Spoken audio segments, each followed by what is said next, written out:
தமிழக வெற்றி கழகம் தலைவர் விஜய் அவர்களை ரொம்ப கடுமையான ஒரு தரம் தாழ்ந்த ஒரு விமர்சனத்தை யார் பண்ணியிருக்கிறா அப்படின்னா திமுக கட்சியுடைய பேச்சாளர் சிவாஜி கிருஷ்ணமூர்த்தி அப்படிங்கிறவர் பண்ணியிருக்கிறாரு. இவர் யார் அப்படிங்கிறது எல்லாருக்குமே தெரியும்.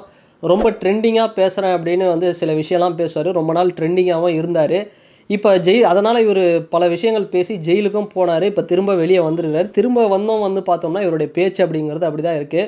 ஸோ எனக்கு என்னென்னா, இவர் பல விஷயங்களை பேசுகிறாரு. அதில் சில முற்போக்கான விஷயங்களும் இருக்குது, நான் இல்லைன்னு சொல்ல. ஆனால் பெருவாரியாக இவர் எதை பேசுகிறாருன்னா, அடுத்தவங்களை கேவலமாக அட்டாக் பண்ணி அசிங்கமாக பச்சையாக இப்போ திமுக அப்படிங்கிற கட்சிக்கு ஹைலைட்டே என்னென்னா தீண்டாமை ஒழிப்பு, சமூக நீதி, சமத்துவம், இது மாதிரியான விஷயங்கள் தானே. பட் இவர் பேசுகிறது அப்படி பார்த்தோம்னா இன்றைக்கி நல்லா இருக்கலாம். பட் இதுவே கண்டிப்பாக டிஎம்கேவுக்கு ஒரு பெரிய ஒரு ட்ராபேக்காக, ஒரு பேக் ஃபயராக இருக்கும் அப்படிங்கிறத இந்த வீடியோவில் நான் சொல்லிக்கிறேன். எதுக்காக அப்படின்னா, இப்போவே அவர் ரீசெண்டாக பேசின விஜய் அவர்கள் இப்போ இஸ்லாமிய சகோதரர்கள் கூட நோன்பு திறந்தார் பார்த்தீங்களா, அந்த ஈவெண்ட்டை பார்த்து இவர் ரொம்ப தரக்குறைவாக பேசியிருந்தார். அதுக்காக மன்னிப்பும் கேட்டிருந்தார். ஓகே, ஒரு வாட்டி இப்படி பேசுவார், அப்புறம் மன்னிப்பு கேட்பார், அப்புறம் ஜெயிலுக்கு போவார், இதெல்லாம் வழக்கமாக நடக்கிறது தான்.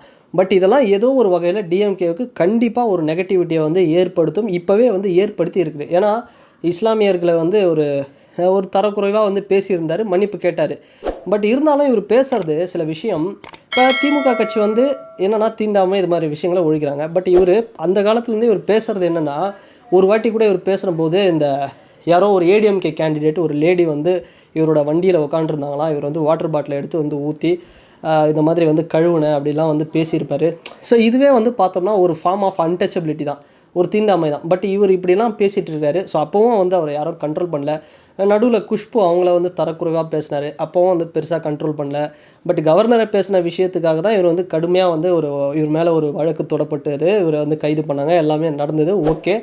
பட் இப்போவும் விஜய் அவர்களும் ரொம்ப ஒரு கேவலமாக என்னென்னா, அந்த சிஏஏ இது மாதிரியான பிரச்சனைகள்லாம் இஸ்லாமியர்களுக்கு வந்தபோது என்ன பண்ணிகிட்டு இருந்தான் இவன் ஒரு மாதிரி அது நீங்கள் சொல்கிறதுக்கு இல்லை, ரொம்ப கேவலமாக பேசியிருந்தார். பட் இது வேணாமே என்னென்னா, அவர் நான் கூட எனக்கு அவர் பேசுகிறதெல்லாம் பிடிக்கும், அவருடைய அந்த மாடுலேஷனு, அவர் பேசுகிற அந்த ஸ்லாங்கு. பட் இருந்தாலும் ஒரு சில வார்த்தைகள்லாம் அவர் இப்படி பேசினார்னா இது எந்த வகையில் அக்செப்ட் பண்ண முடியும்? இப்போது கலைஞர் ஐயா என்ன பண்ணியிருக்கிறாரு, இந்த 3ஆம் பாலின சமூகத்தை பெரிய லெவலில் உயர்த்தி அவங்களுக்கு ஒரு நல்ல பெயர் வைக்கணும் அப்படின்னு திருநங்கை இது மாதிரியான பெயர்லாம் கொண்டு வந்திருக்காரு. ஸோ அப்படிப்பட்ட ஒரு இதில் இவர் ஒரு வாட்டியும் பேசும்போது என்ன சொல்கிறாரு, இந்த ஆண்மை இருந்தால் இல்லை ஆண்மை இல்லை என்றால் ஆஸ்பத்திரிக்கு போங்கடா அப்படின்னு சொல்லி ஒரு வார்த்தையை பயன்படுத்துகிறாரு. ஸோ இது அந்த கட்சிக்கே ஆப்போசிட்டாக ஒரு சில விஷயங்களை இவர் வார்த்தைக்கு கொள்கைக்கு எதிராக இவர் பேசுகிறது யாருக்குமே தெரியலையா? இவரை ஒரு கண்டிக்கிறதுக்கு யாருக்குமே இல்லையா? இவர் பேசுகிறத என்ஜாய் பண்ணி அப்படியே ரசித்து சிரிச்சுக்கிட்டு என்ஜாய் பண்ணிகிட்ருக்காங்க. உண்மையாக சில விஷயம் இவர் பேசுகிறதெல்லாம் என்ஜாய் பண்ணுற மாதிரி தான் இருக்கும். இவர் பேசுகிறதெல்லாம் பார்த்து நான் என்ஜாய் பண்ணியிருக்கேன், நான் இல்லைன்னு சொல்ல.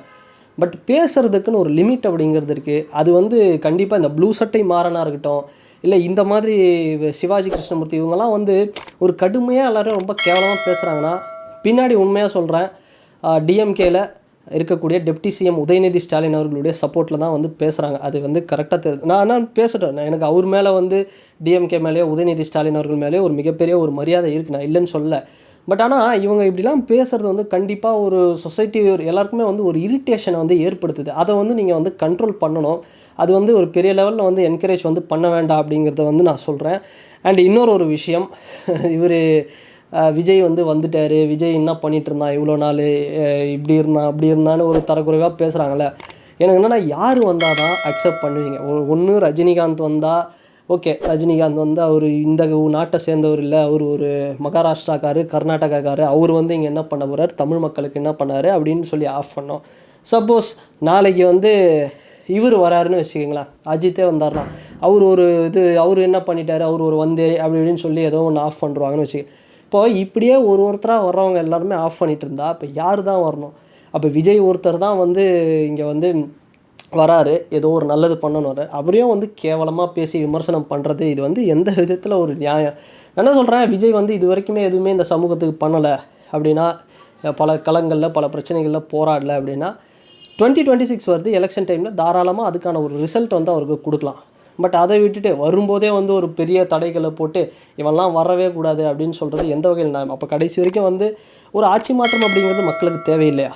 இல்லை ஏடிஎம்கே டிஎம்கே இவங்களே தான் மாறி வந்துட்டு இருக்கணுமா?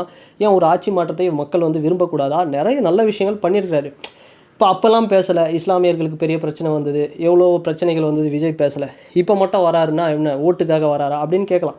அதாவது ஒரு 10th படிக்கிற பையன்கிட்ட போயிட்டு நீ எப்படா வேலைக்கு போகிற அப்படின்னு கேட்குறது, ஒரு காலேஜ் படிக்கிற பையன்கிட்ட நீ எப்படா கல்யாணம் பண்ண போகிற அப்படின்னு கேட்குறதுங்கிறது எந்த வகையில் நியாயம்? அது மாதிரி தான் ஃபுல் டைமாக இது வரைக்கும் பாலிட்டிக்ஸில் வந்து தளபதி ஃபுல் டைமாக இறங்குறதுக்கு இன்னும் இந்த படம் ஜனநாயகன் முடிச்சுட்டு இன்னும் ஃபுல்லாக இறங்குவார். இறங்குனதுக்கப்புறம் என்ன வேணால் வந்து கேட்கலாம், நீங்கள் ஏன் இதை பண்ணல அதை பண்ணலன்னு தாராளமாக கேட்கலாம்.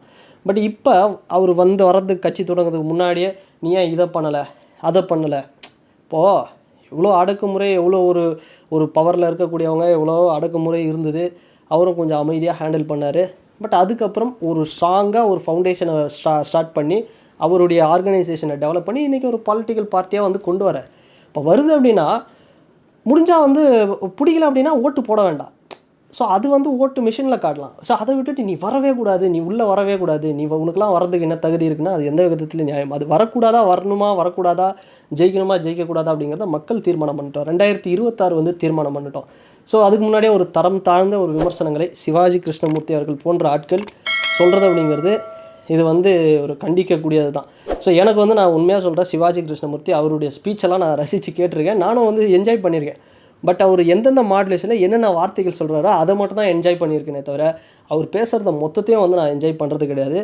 ஸோ அது மாதிரி ஒரு பெரிய ஒரு பார்ட்டி, டிஎம்கே மாதிரியான ஒரு பார்ட்டி, ஒரு நல்ல ஐடியாலஜிகள் கொண்ட பார்ட்டி, அவர் பேசுகிற எல்லா விஷயத்தையும் வந்து சப்போர்ட் பண்ணுறது, என்கரேஜ் பண்ணுறது ஒரு தவறான விஷயம். அதுக்காக தான் இந்த ஒரு வீடியோ. அண்ட் இந்த வீடியோ பற்றின உங்களுடைய கருத்துக்கள் என்ன அப்படிங்கிறது இந்த கமெண்ட் செக்ஷனில் பதிவிடுங்க. அண்ட் இந்த வீடியோ உங்களுக்கு பிடிச்சிருந்ததுன்னா லைக் பண்ணுங்கள், ஷேர் பண்ணுங்கள், கமெண்ட் பண்ணுங்கள், சப்ஸ்கிரைப் பண்ணுங்கள். அண்ட் வேறு ஒரு வீடியோவில் வேறு ஒரு கான்டென்ட்டில் நான் உங்களை பார்க்குறேன். பாய்.